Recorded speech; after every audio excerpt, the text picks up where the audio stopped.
Une simple vidéo d'un jeune burkinabé a suffi à ébranler le pouvoir français et les certitudes de Macron. La France, qui a bâti son empire sur le mensonge, découvre la puissance d'une Afrique qui parle. Le colonisateur d'hier redoute aujourd'hui ce qu'il a toujours refusé aux autres, la liberté de dire la vérité. Il y a parfois, dans l'histoire, des images, des mots ou de simples vidéos qui ébranlent des empires. Ce jeune burkinabé, avec son téléphone et son courage, a fait ce que des décennies de diplomatie n'ont pas réussi à accomplir, faire trembler le pouvoir français jusqu'à l'Élysée. Une vidéo de quelques minutes, vue des millions de fois sur Facebook, a mis à nu la fragilité d'un système que l'on croyait invincible. Ce cri venu du cœur du Sahel a fait vibrer les consciences, et soudain, c'est Paris qui s'est mis à douter, à paniquer, à censurer. Le président Emmanuel Macron, d'ordinaire si prompt à donner des leçons au monde entier, s'est insurgé contre cette fake news qui aurait divisé la France entre les civils et les militaires. Mais dans le fond, ce qu'il redoute n'est pas le mensonge, c'est la vérité. Ce que Macron n'a pas compris, c'est que cette vidéo n'était pas un message de haine, mais un miroir tendu à la France. Le même miroir qu'elle a refusé de regarder depuis plus de 60 ans. Car pendant des décennies, la France s'est comportée comme une puissance au-dessus des lois, distribuant les bons et les mauvais points, renversant les dirigeants africains au gré de ses intérêts, manipulant les opinions publiques avec l'aide de ses médias et de ses services secrets. Et voilà qu'aujourd'hui, le vent tourne. La même machine de propagande qui a détruit des nations entières se retrouve exposée, ridiculisée, impuissante face à un simple smartphone africain. Macron s'indigne que Facebook n'ait pas supprimé la vidéo. Quelle ironie! Ce sont pourtant ces mêmes plateformes qu'il a utilisées pour diffuser ses campagnes électorales, influencer des élections africaines, et propager le discours d'une France amie du continent.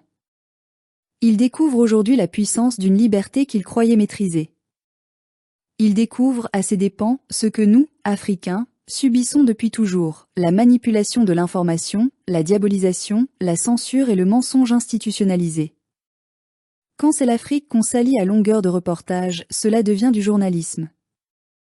Mais quand un jeune Africain ose parler, alors cela devient de la désinformation. Voilà la France de Macron, une démocratie à géométrie variable, où la vérité n'existe que lorsqu'elle sert l'Occident. Pendant des décennies, les chaînes françaises France 24, RFI, TV5 Monde, Le Monde, Libération se sont érigées en tribunaux médiatiques de l'Afrique. Chaque président africain qui résistait à Paris devenait un dictateur. Chaque coup d'État orchestré par l'Élysée était baptisé restauration de la démocratie. Chaque soldat français qui tuait en Afrique était présenté comme un libérateur. La France a construit son empire moderne sur le mensonge et la manipulation de l'opinion publique, utilisant ses médias comme des armes plus efficaces que les fusils.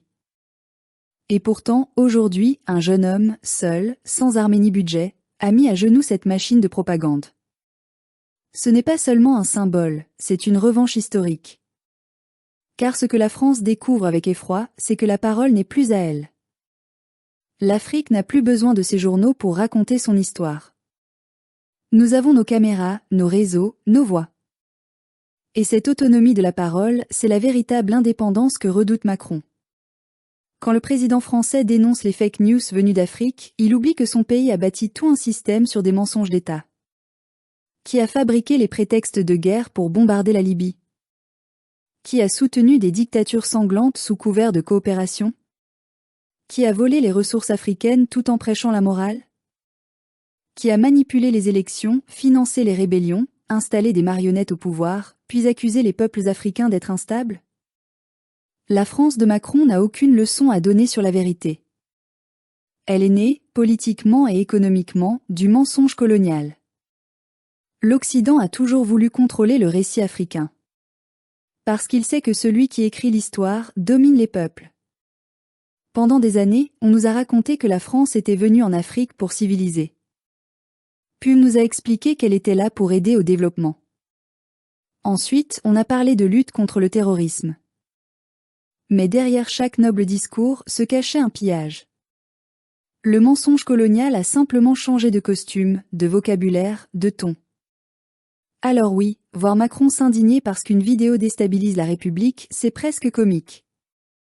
Ce même président qui, quelques années plus tôt, envoyait ses forces spéciales au Niger, au Mali, en Centrafrique, pour soi-disant restaurer la stabilité, sans jamais demander l'avis des peuples concernés. Ce même président qui n'a jamais condamné les médias français lorsqu'ils diffusent des reportages biaisés sur les dirigeants africains résistants. Ce même président qui se permettait de traiter les jeunes Africains des assistés, tout en pillant leurs richesses naturelles. Mais cette fois, c'est différent. Parce que pour la première fois, ce n'est plus l'Afrique qui tremble, c'est la France. Ce n'est plus nous qui subissons les fake news, c'est Macron qui les redoute. Ce n'est plus nous qu'on accuse de manipulation, c'est lui qui supplie les réseaux sociaux de censurer. Le pouvoir médiatique, longtemps monopole des colonisateurs, change de camp. Et cette mutation, aucune armée, aucun algorithme, aucun décret présidentiel ne pourra l'arrêter. La vidéo du jeune burkinabé n'est pas un incident, c'est une métaphore. Elle symbolise l'éveil d'une génération africaine qui n'a plus peur, qui n'a plus besoin d'autorisation pour parler, et qui ne croit plus aux mensonges des chancelleries occidentales. Elle révèle une vérité que Macron refuse de voir. L'Afrique n'est plus un terrain de domination, mais un espace de résistance. Chaque mot prononcé depuis Ouagadougou, Bamako, Niamey ou Abidjan résonne désormais jusqu'à Paris, non plus comme un écho lointain, mais comme une onde de choc. Et cette onde de choc ne s'arrêtera pas. Parce qu'elle ne vient pas d'une armée, ni d'un parti, ni d'un État, mais du peuple. D'une jeunesse qui a compris que la vraie révolution, ce n'est pas seulement de prendre le pouvoir, mais de reprendre la parole. De s'emparer de l'image, du récit, du langage. Tant que la France contrôlait notre histoire, elle pouvait nous faire croire à notre infériorité. Mais maintenant que nous la racontons nous-mêmes, elle perd son empire. Ce n'est pas un hasard si Emmanuel Macron s'agite autant. Il sait que ce qu'il redoute n'est pas une fausse information, mais la fin de son influence. Il voit que son précaré s'effrite, que les peuples qu'il croyait soumis se lèvent. Le Burkina Faso, le Mali, le Niger, ont déjà claqué la porte de la tutelle française. Et cette vidéo virale, aussi simple qu'un rire d'enfant, est venue rappeler à Paris que la peur a changé de camp. Nous, Africains, savons depuis longtemps que les puissances coloniales n'ont pas peur des armes, elles ont peur de la vérité. Parce que la vérité détruit leur légitimité. Elle met à nu les crimes, les pillages, les manipulations. Elle rend la honte visible. Et c'est ce que ce jeune burkinabé a réussi à faire, sans violence, sans haine, avec la force tranquille de la parole libérée. Alors oui, Macron peut pleurer, crier, s'indigner, appeler Facebook, Twitter ou même l'OTAN.